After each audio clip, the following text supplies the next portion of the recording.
Hey everybody. So my husband and I have been talking about gifting our daughter some money so that she can buy her first place.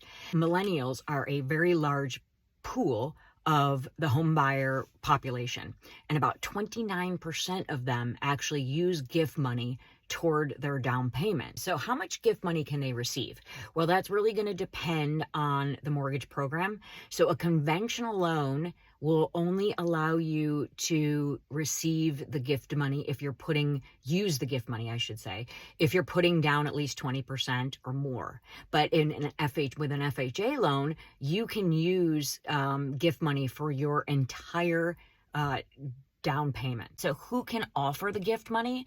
Well, this is going to depend on the mortgage type.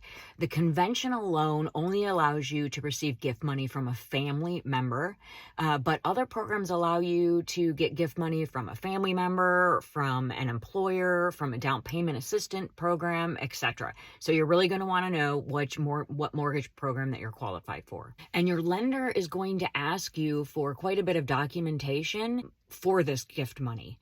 So you're probably going to be asked to get a letter from the gifter that says that they're gifting you a X amount and that you are not required to repay the funds. And if you do repay the funds later on down the road, that can be considered mortgage fraud. You may also need a copy of the check or wire transfer from the gift giver, your deposit slip, and then a copy of the withdrawal slip from them taking the funds from their bank account. Your lender is probably also going to ask the recipient for a copy of their bank statement showing the funds going into their bank account with the date and the exact amount.